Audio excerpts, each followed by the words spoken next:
Kolkata TV ডিজিটালে আপনাদের সকলকে স্বাগত। আপনাদের সঙ্গে রয়েছি আমি অঙ্কুর। সকাল 7:30 থেকে শুরু হয়ে গিয়েছে বাংলাদেশের নির্বাচন।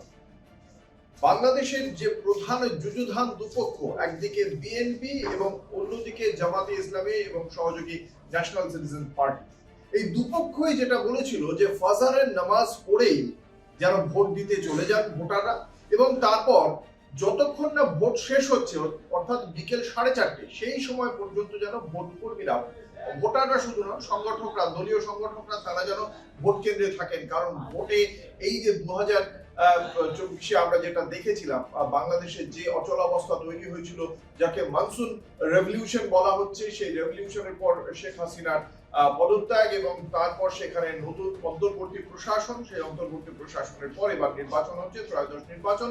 এই নির্বাচনে যথেষ্ট গন্ডগোল হওয়ারও একটা আশঙ্কা প্রকাশ করা হয়েছিল। প্রায় 9 লাখের উপর নিরাপত্তা কর্মী এই মুহূর্তে কাজ করছেন, 13 লক্ষ প্রায় ভোটার যারা প্রায় 2.5 লাখ ভোট কেন্দ্রে গিয়ে ভোট দিচ্ছেন।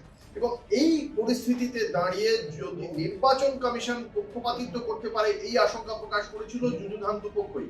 আজকের ভোট অত্যন্ত গুরুত্বপূর্ণ এবং আজকের এই ভোটে কে এগিয়ে, এই প্রশ্ন কিন্তু বারংবার বাংলাদেশের রাজনৈতিক মহলে আবর্তিত হয়েছে। যে কোনো দেশেই তাই হয়, এবং সেই যদি কে এগিয়ে ধরি তাহলে অবশ্যই বলতে হবে এখনো পর্যন্ত ফেভারিট বিএনপি। কারণ আমরা দেখেছি খালেদা জিয়ার শেষকৃত্যে হোক বা তারেক রহমান, যিনি 17 বছর বিদেশে থাকার পর তারপরে যখন তিনি ফিরে এসেছেন, তার যে জনসভা, সেই জনসভায় যে মানুষের ঢল আমরা দেখেছি, তাতে শুধু সেই কারণে নয়, তার পাশাপাশি বাংলাদেশে এই নির্বাচনের আগে যে কটি নির্বাচনী সমীক্ষা হয়েছে, প্রত্যেকটি নির্বাচনী সমীক্ষা এগিয়ে রেখেছে তারেক রহমানকে।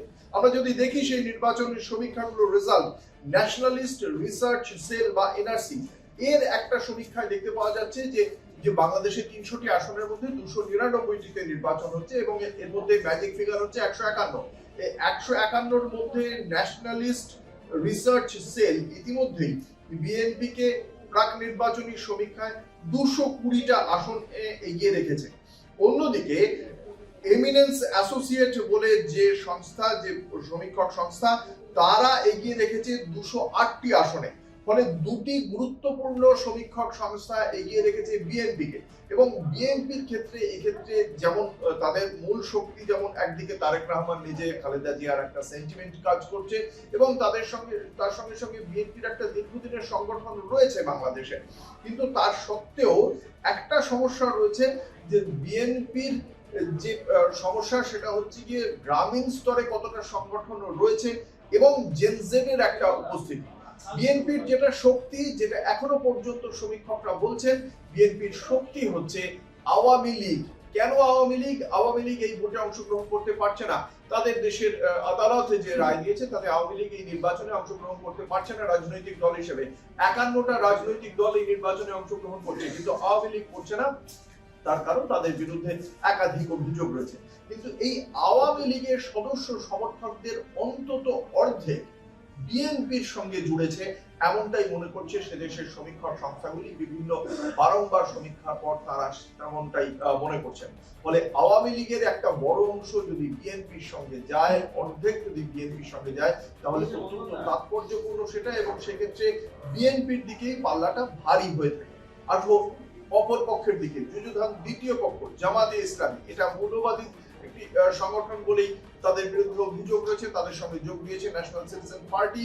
এই ন্যাশনাল সিটিজেন পার্টির যারা সদস্য, তারা মূলত ওই জুলাই অভিযান যেটা হয়েছিল, জুলাই বিপ্লব যেটা হয়েছিল, সেই বিপ্লবের অধিকাংশ নেতা এই ন্যাশনাল সিটিজেন পার্টির মধ্যে রয়েছে। কিন্তু এখানে একটা সমস্যা রয়েছে, এই নেতাদের একটা অংশ তারা আবার এই অন্তর্বর্তী প্রশাসনে যোগ দেওয়ার পরে তাদের বিরুদ্ধে বেশ কিছু দুর্নীতির অভিযোগ উঠেছিল।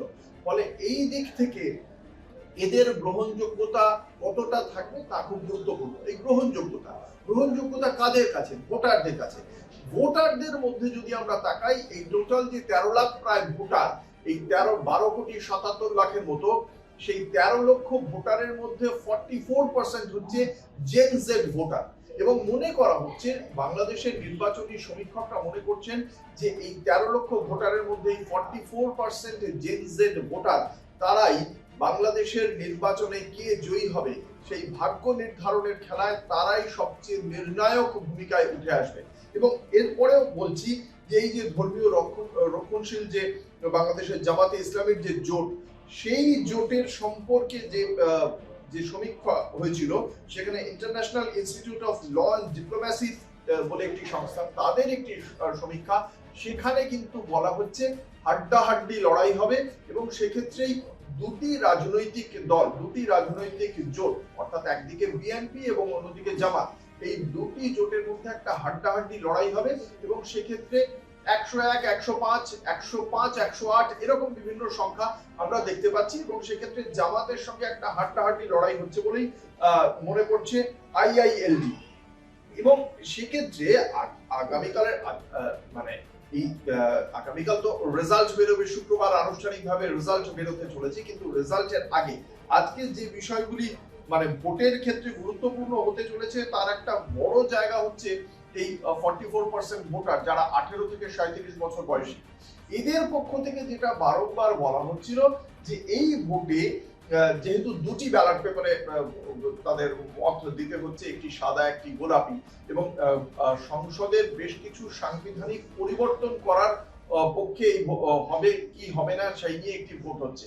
সেক্ষেত্রে যদি হ্যাঁ ভোট হয় তাহলে গণপরিষদের দিকেও বিষয়টি যাবে। ফলে এই কিন্তু এই সাংবিধানিক যে পরিবর্তন, যে সংস্কার করার কথা ভাবা হচ্ছে, যে সংশোধনের কথা ভাবা হচ্ছে, সেই সংশোধনের পক্ষে রয়েছে জামাত জোট এবং বিএনপি জোট উভয়ই, কিন্তু বাস্তবায়নের ক্ষেত্রে কিভাবে হবে সেটা নিয়ে দুপক্ষের খানিকটা মতান্তর রয়েছে। ফলে এই এতগুলো বিষয় ভেবে আজকে ভোট দিতে যাচ্ছেন সাধারণ মানুষ, বাংলাদেশের আমজনতা ভোট কেন্দ্রে পৌঁছচ্ছেন। যে ভোট কেন্দ্রে পৌঁছানোর জন্য তাদের নিরাপত্তায় রয়েছে 9 লাখ নিরাপত্তা কর্মী। এবং এখনো পর্যন্ত যা দেখতে পাচ্ছি তাতে ফেভারিট হিসেবে বলা হচ্ছে বিএনপি, তারেক রহমানের নেতৃত্বে থাকা বিএনপিকে। শেষ পর্যন্ত আওয়ামী লীগের অর্ধেক যারা, তারা বিএনপির সঙ্গে যদি সমীক্ষার হিসেব মেনে, আমরা যদি মেনেও নিই যে সমীক্ষা যেটা হচ্ছে সেটা সঠিক হয়েছে এবং আওয়ামী লীগের সদস্য সমর্থকদের অন্তত 50%, 50% চলে গিয়েছে বিএনপির দিকে, তাহলে বাকি 50% রয়েছে।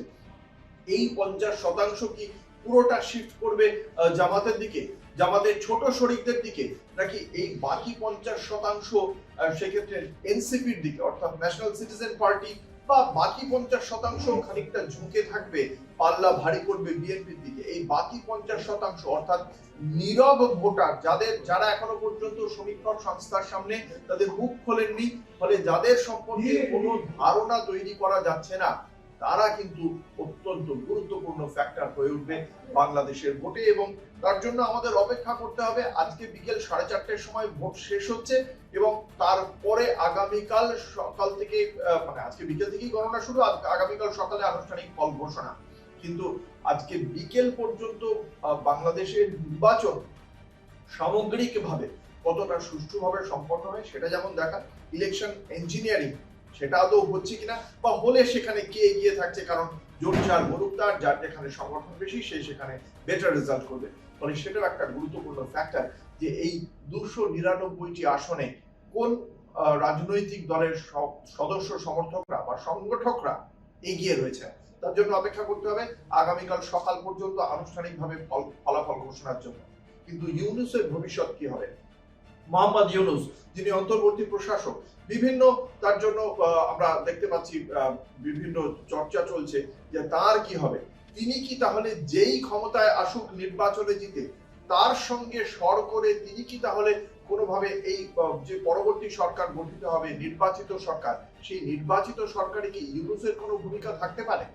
এই বিষয়টি যেমন একটা আলোচনায় চলছে, পাশাপাশি এটাও হচ্ছে যে ইউনূস যদি অন্তর্বর্তী সরকারের প্রধান উপদেষ্টা থেকে তিনি যদি নির্বাচিত সরকারে আসেন, তিনি সেখানে প্রভাব খাটাতে পারেন। কোনো নির্বাচিত সরকারই চাইবে না মোহাম্মদ ইউনূসের সেই প্রভাব।